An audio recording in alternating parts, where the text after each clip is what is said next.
again for rescuing me. I was pleased that I could help. Involuntarily, her glance went to his pocket where his cellular phone lay hidden. I called my driver, he said briefly, to tell him to take my car home. She nodded, embarrassed that she was so transparent, embarrassed that she felt so relieved, embarrassed at being so inexperienced. But she was not a traveler. Until now, except for brief trips concentrating only on business, she had never turned a gaze of curiosity and adventure outward from her home, the leafy college town of Boulder, tucked into the Colorado foothills where everything was familiar. Now, unbelievably, she was on the other side of the world, in a city where she knew no one, where she could not understand a word the people were saying. "Impossible," she murmured as the taxi passed an incomprehensible highway sign. "I won't be able to make sense of billboards or street names, stores, menus." "But in many places you can," Li said. "Hotel restaurants have menus in English. Street signs are spelled out in your alphabet, so you can find your way around with a map. And in areas popular with tourists, you will find store clerks and waiters who speak English, often quite well." She flushed with embarrassment. She was an American citizen on a business trip. She should never let anyone know that she felt helpless. "I'll be all right," she said coolly. "I'm sure you will." His smile seemed tolerant of her inexperience, and in an instant she disliked him. He had seemed pleasant, but everyone knew that foreigners, especially Asians, were usually untrustworthy. "I don't need him," she thought, "or anybody else in China.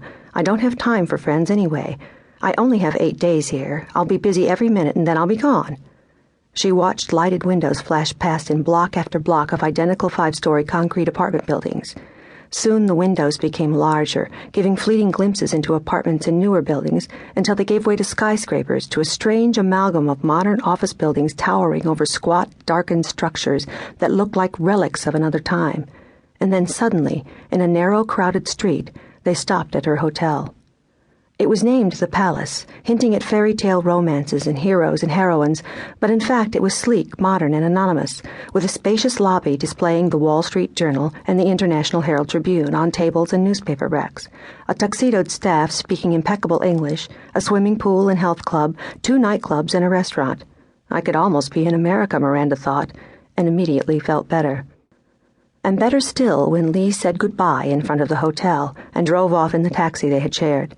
He had been so casual that she had felt a moment of pique, but then she remembered that she was glad to be rid of him, and a moment later, dealing with the bellhop and registering and making sure her luggage got upstairs, she forgot him completely.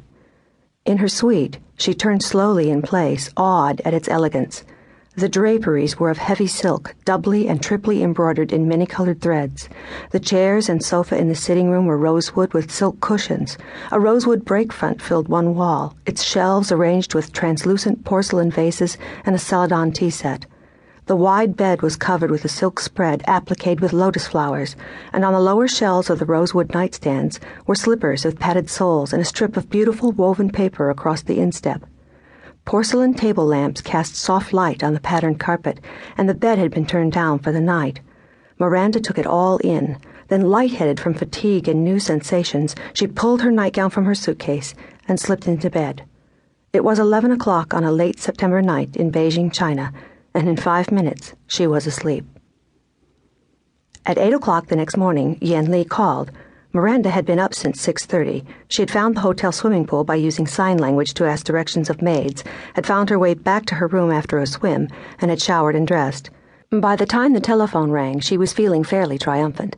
Still, there was a shock of pleasure and relief at hearing a familiar voice. "I thought there might be some way I could help you on your first day in Beijing," he said. His voice was warm and easygoing, and she forgot her fears of the night before. It was odd to have him take an interest in her when so few men did, but in a place where everything was new, she had no time to wonder about each strange thing that happened. "I was just going to find some breakfast," she said. "I'll meet you downstairs." He was waiting across the lobby when she stepped from the elevator, and for a moment she stayed out of sight, studying him. He was tall and very lean, his face dark, thin, somber, with sharp cheekbones, a thin nose, and a heavy, straight brows above narrow, almond-shaped eyes, with the upper lids folded in. He wore a brown leather jacket over a white, open-necked shirt and dark corduroy pants, and his light brown hair was thick and unruly. That isn't Chinese hair, Miranda thought, comparing him to other men in the lobby, with their smooth black hair, thin eyebrows, and smaller, almost snub noses.